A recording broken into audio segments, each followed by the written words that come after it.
Hello mga maestro, welcome back again to our channel and isang vlog na naman ang gagawin natin sa hapong ito. Mainit ngayon sa labas, grabe, no? Itong biyernes ng hapon and we encourage everyone to bring your bottled water kung saan kayo pumunta dahil mahirap ma-dehydrate sa araw na ito. Anyway, gusto ko pag-usapan natin yung mga protection, no? Lalo na yung protection ng kliyente na nagpapatayo ng kanilang mga bahay. In my 3 clients, noong mga nakaraan lang na mga buwan, ang problema palagi is yung protection ng client no, sa paghingi ng architects, engineers, contractors ng down payment. No? Lalo na sa mga maliliit na project, yung mga bahay-bahay lang.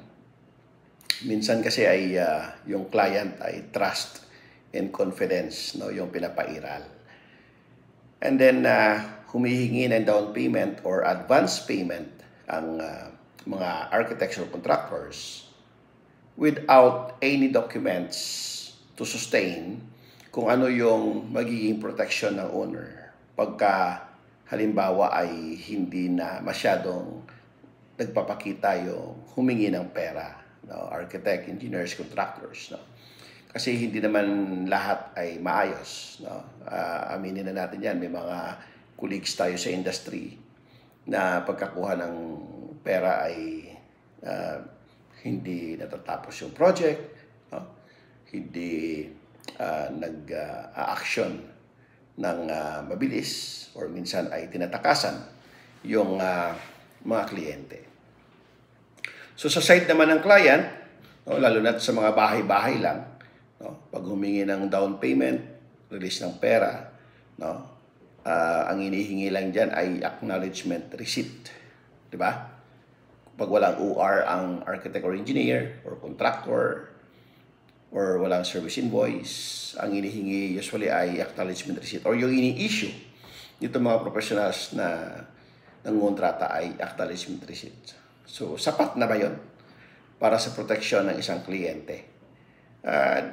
Pwedeng maging part ng kanyang protection. Pero yung acknowledgement receipt kasi mas mahirap yun, no? Dahil ang tatakbuhan mo either criminal case, di ba?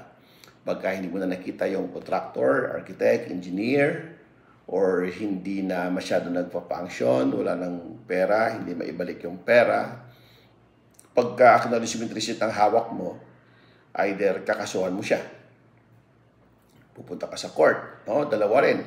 Pwedeng kakasuhan mo siya ng criminal case, no? For estafa, or either kakasuhan mo siya sa civil, no? Or either kung below 2 million ay pwede ka mag-small claims para mabawi mo yung pera. Pero pahirapan. Diba? No? Kasi minsan hindi na mag-cooperative yung kumukuha ng down payment. No? So, hirap minsan yung kliyente, no? On the client side. So, ano yung magandang protection ng isang kliyente? Ang magandang protection talaga ng isang kliyente dahil nagpapatayo ka ng iyong bahay, lalo na't more than a million, no? More than 1 million, or even less than 1 million, ang iyong ilalabas na pera. Acknowledgement receipt is not sufficient for your protection. Mas maganda pa rin na mag-require ng tinatawag nating advance payment bond or tinatawag nating surety bond. May pagkakaiba ba? Wala, no? Advance payment bond is only a term, but pag kumuha ka ng advance payment bond, it is in a form of a surety. So kaya tinatawag na surety bond. It is a form of surety.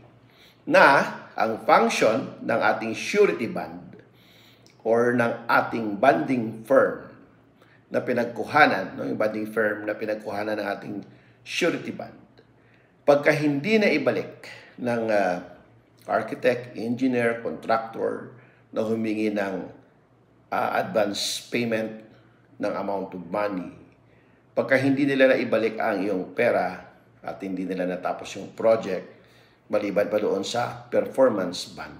Ang pinag-uusapan natin muna ngayon ay mayroong down payment, for example, na binigay. No? Wala pa tayo doon sa performance of the work kasi performance bond ang para doon.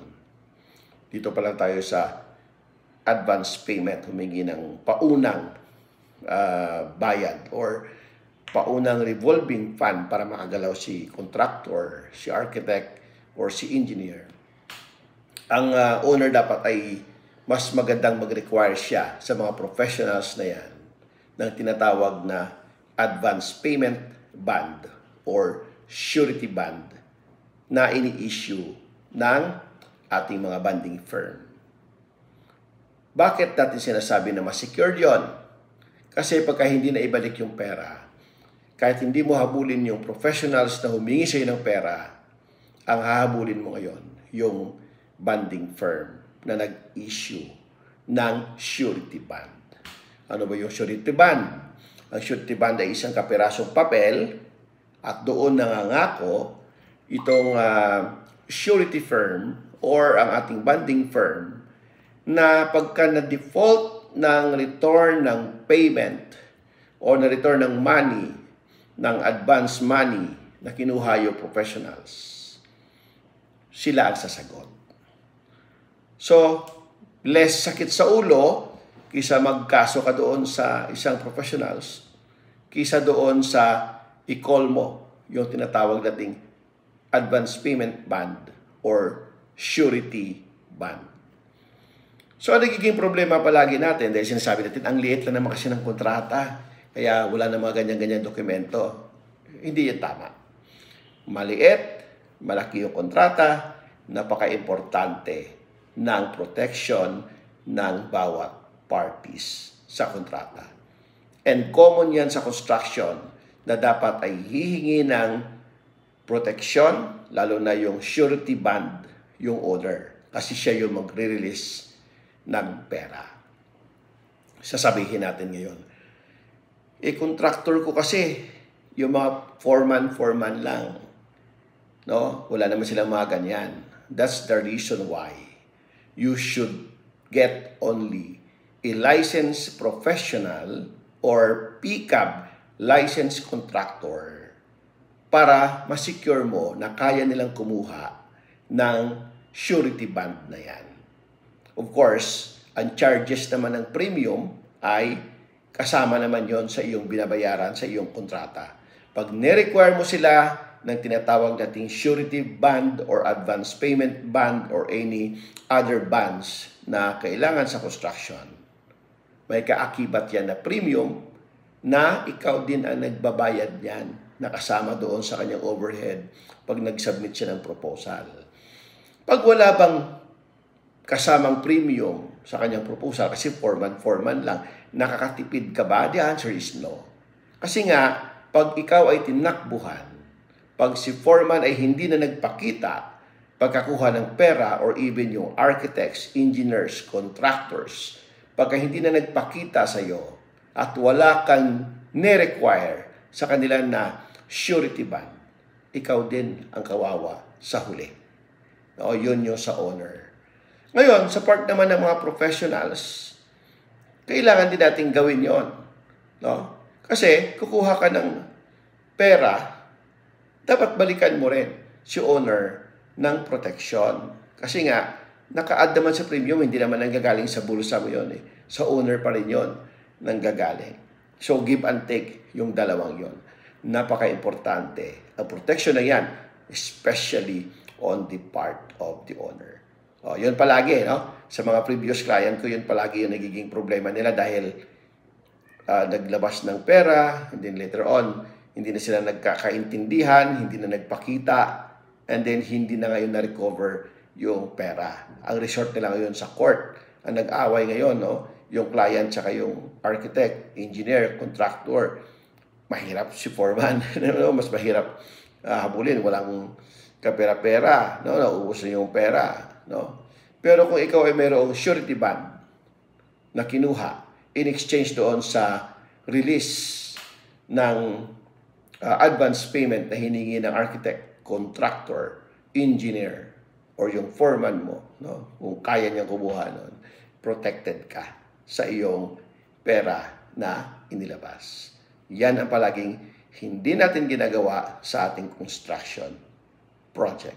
Okay? So until next time, pag-uusapan na naman natin yung ibang klaseng bonds. Maraming salamat mga kamestro. Magandang hapon.